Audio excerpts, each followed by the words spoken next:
അസ്സലാമു അലൈക്കും വറഹമത്തുള്ള. എൻ്റെ പുതിയൊരു വീഡിയോയിലേക്ക് എല്ലാവർക്കും സ്വാഗതം. ഇന്ന് ഞാൻ പോകുന്നത് ഷെയ്ഖ് സായിദ് ഫെസ്റ്റിവലിലേക്കാണ്. അബുദാബിയിൽ നിന്ന് അലൈൻ റൂട്ടിൽ കയറി കഴിഞ്ഞാൽ അൽ വസ്ബ എന്ന് പറയുന്ന ഏരിയയിലാണ് ഈ ഒരു ഫെസ്റ്റിവൽ നടക്കുന്നത്. എല്ലാ വർഷവും തണുപ്പ് സമയം ആവുമ്പോൾ നടക്കാറുള്ള ഒരു ഫെസ്റ്റിവലാണിത്. വളരെ അറിയപ്പെട്ട ഒരു ഫെസ്റ്റിവലാണിത്. അപ്പോൾ എന്തായാലും ഫെസ്റ്റിവലിനകത്തെ നല്ല നല്ല വിശേഷങ്ങൾ തീർച്ചയായിട്ടും നമുക്ക് കാണാം. അപ്പോൾ ഇവിടെ ടോക്കണും കാര്യങ്ങളും ടിക്കറ്റും കാര്യങ്ങളും കൊണ്ട് 10 ദിർഹംസ് കൊടുത്താലാണ് ഈ ഒരു ഫെസ്റ്റിവൽ നമുക്ക് കാണാൻ കഴിയുന്നത്. അപ്പോൾ അത് നമുക്ക് പഞ്ച് ചെയ്ത് കഴിഞ്ഞാൽ അകത്തോട്ട് കയറാൻ പറ്റും. അപ്പോൾ ടിക്കറ്റ് എടുത്ത് ഞാൻ നടന്നു പറഞ്ഞാൽ ഇവിടെ ചെക്കിങ് കാര്യങ്ങൾ, പുറത്ത് ചെക്കിങ് കാര്യങ്ങളുണ്ട്. ചെക്കിങ്ങും കാര്യങ്ങളൊക്കെ കഴിഞ്ഞതിന് ശേഷമാണ് നമ്മൾ ഈ ഫെസ്റ്റിവലിലേക്ക് നമുക്ക് കയറാൻ കഴിയുന്നത്. കയറി കഴിഞ്ഞാൽ നല്ലൊരു വ്യൂ. ഞാൻ ഇവിടെ എത്തിയപ്പോൾ തന്നെ ഒരു 4 മണി സമയത്താണ്. 4 മണി മുതൽ 12 മണി വരെയാണ് ഈ ഒരു ഫെസ്റ്റിവൽ ഇവിടെ നടക്കുന്നത്. അപ്പോൾ ഞാൻ എത്തിയത് ഏകദേശം ഒരു 4 മണി സമയത്താണ് ഈ ഒരു ഫെസ്റ്റിവലിൽ ഞാനിവിടെ എത്തുന്നത്. ശേഷം ടിക്കറ്റ് എടുത്തു, അകത്തേക്ക് കയറി. അപ്പോൾ ഈ ഒരു ഫെസ്റ്റിവൽ തീർച്ചയായിട്ടും കാണുന്നത് കുറച്ച് കൂടുതൽ ഭംഗി നമുക്ക് കിട്ടുന്നത് രാത്രി വ്യൂ കാണുമ്പോഴാണ്. ഒരുപാട് ദീപാലങ്കാരങ്ങൾ കൊണ്ട് ചെയ്തിരിക്കുന്ന ഒരു ഫെസ്റ്റിവൽ ആയതുകൊണ്ട് തന്നെ രാത്രി കണ്ടു കഴിഞ്ഞാൽ വളരെ ഭംഗിയായിട്ട് നമുക്ക് ഈ ഒരു ഫെസ്റ്റിവലിനെ ആസ്വദിക്കാൻ കഴിയുമെന്നുള്ളതാണ് വേറൊരു പ്രത്യേകത. അപ്പോൾ എന്തായാലും ഞാൻ ഇവിടെ ഒരു ബോർഡ് കാണാം, ഷെയ്ഖ് സായിദ് ഫെസ്റ്റിവൽ എന്ന് എഴുതിയിട്ടുണ്ട് കേട്ടോ. Sheikh Zayed festival. അപ്പോൾ ഇനി ഇവിടെ തിരിഞ്ഞു കഴിഞ്ഞാൽ നമ്മൾ ഓരോ രാജ്യത്തിൻ്റെയും പൗലിയൻ പോലെ ചെയ്തു വെച്ച് അതിൻ്റെ അകത്ത് ഓരോ രാജ്യത്തിൻ്റെ പിന്നെ സ്പെഷ്യലായിട്ടുള്ള സാധനങ്ങൾ നമുക്കിവിടെ വാങ്ങാൻ കിട്ടും. അതുപോലെ തന്നെ ഓരോ രാജ്യത്തിൻ്റെയും അവരുടെ രാജ്യത്തിൻ്റെ പ്രൗഢി വിളിച്ചുണർത്തുന്ന രീതിയിലാണ് ഇതിൻ്റെ അകത്തൊക്കെ ഏകദേശം സെറ്റിങ്ങൾ. ഇതിൻ്റെ അകത്ത് ഉള്ളിലോട്ട് ഓരോ രാജ്യത്തിൻ്റെയും ഉള്ളിലോട്ട് കയറാൻ എനിക്ക് സമയം കിട്ടാത്തത് കൊണ്ട് തന്നെ പുറത്തു നിന്ന് വാച്ച് ചെയ്തുകൊണ്ടാണ് ഞാൻ പോയത്. ഓരോ രാജ്യത്തിൻ്റെയും പൗലിയന് അതിൻ്റെ അകത്ത് ഈ രാജ്യത്തിൻ്റെ ഓരോ രാജ്യത്തിൻ്റെയും പ്രൗഢി വിളിച്ചുണർത്തുന്ന രീതിയിലുള്ള ഡിസൈനും കാര്യങ്ങളൊക്കെ ചെയ്തിട്ടുണ്ട്. പിന്നെ അകത്ത് അത്യാവശ്യം നമ്മൾ ഓരോ രാജ്യത്തിൻ്റെയും അറിയപ്പെട്ട സാധനങ്ങൾ ഇതിൻ്റെ ഉള്ളിൽ വാങ്ങാൻ കിട്ടുമെന്നുള്ളതാണ് ഈ ഒരു ഏരിയയുടെ പ്രത്യേകത.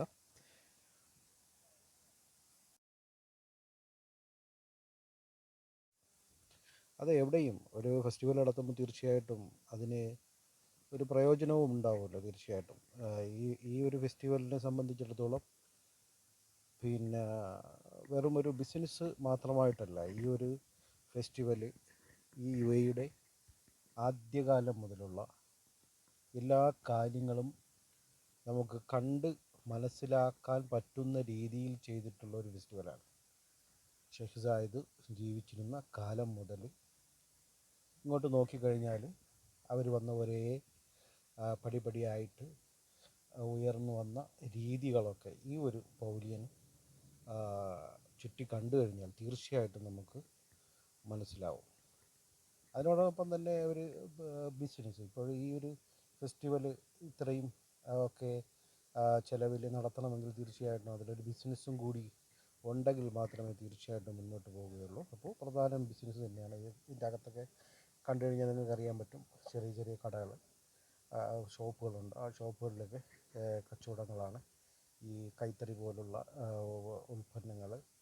അതുപോലെ തന്നെ ഓരോ രാജ്യത്തും അറിയപ്പെട്ട സാധനങ്ങളൊക്കെയാണ് ഈ ഒരു ഓരോ സ്ഥലങ്ങൾ. എനിക്ക് തോന്നുന്നു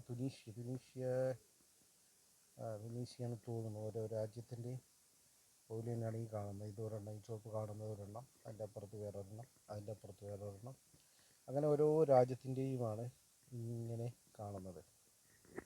ഏകദേശം നമ്മൾ ചുറ്റി കാണുകയാണെങ്കിൽ ഏകദേശം ഒരു അരമുക്കാൽ മണിക്കൂർ നമ്മൾ കണ്ട് ആസ്വദിച്ച് പോകാൻ ചുറ്റിക്കണം. പക്ഷേ ഇതിൻ്റെ ഉള്ളിലേക്ക് നമ്മൾ കയറി കഴിഞ്ഞാൽ തീർച്ചയായിട്ടും സമയം വീണ്ടും നമുക്ക് മാറും. കാര്യം ഒരു ഒരു ദിവസം ഫുള്ള് കറങ്ങിയാലും തീരില്ല എന്ന് എനിക്ക് തോന്നുന്നു. നമ്മൾ ഗ്ലോബൽ വില്ലേജിൻ്റെയൊക്കെ ഒരു ചെറിയ പതിപ്പ് എന്ന് വേണമെങ്കിൽ പറയാം. ഗ്ലോബൽ വില്ലേജിൽ കുറച്ച് വിശാലമായിട്ടാണ് ഇതിലും കൂടുതൽ രാജ്യങ്ങൾ ഈ ഗ്ലോബൽ വില്ലേജിൽ ഉൾപ്പെടുത്തിയിട്ടുണ്ട്. പക്ഷേ ഇവിടെ ഒരുപാട് രാജ്യങ്ങളില്ല.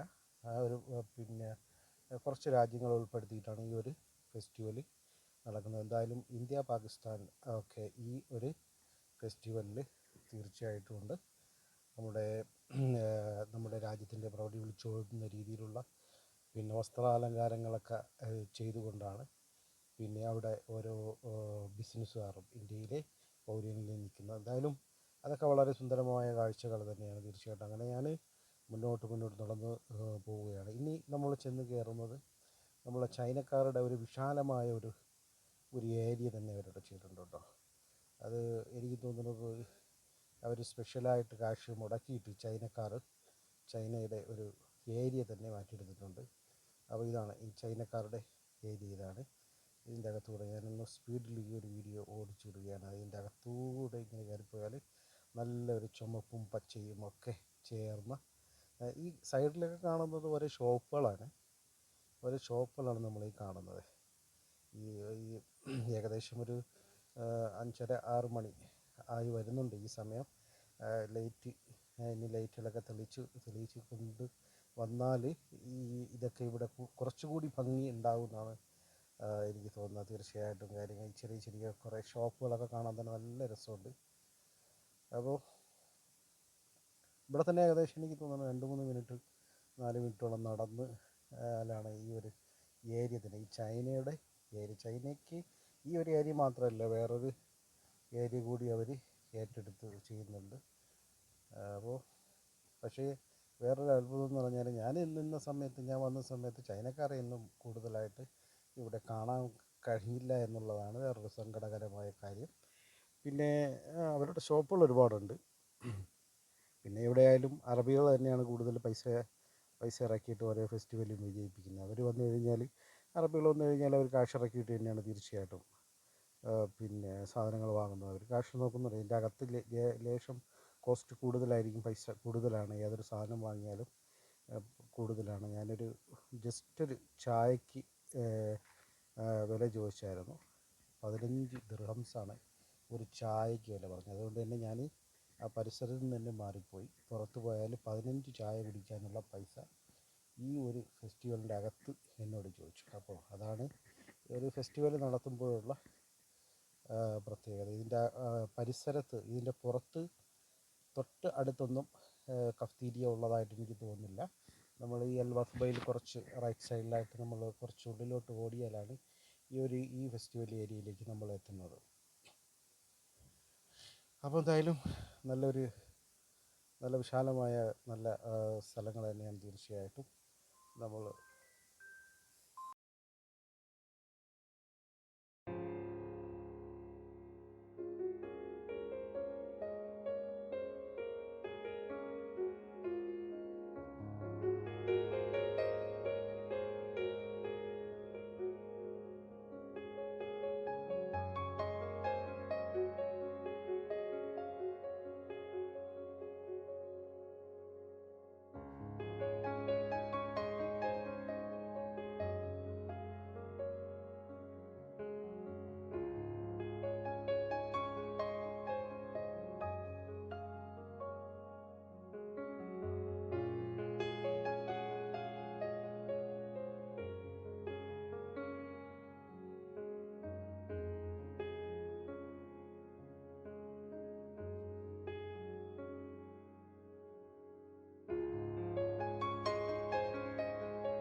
سواقنا بالجه عود العشق يبقى خبر دام سواقنا بالجه عود العشق يبقى خبر دام سواقنا بالجه عود العشق يبقى خبر دام سواقنا بالجه طول العمر يبقى خبر دام سواقنا بالجه طول العمر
അപ്പോൾ വീണ്ടും നല്ലൊരു വീഡിയോ ആയിട്ട് തീർച്ചയായിട്ടും നിങ്ങളുടെ മുന്നിലേക്ക് ഞാൻ വരുന്നതായിരിക്കും. അതുവരേക്കും നിങ്ങൾക്ക് എല്ലാവർക്കും മാസലാം.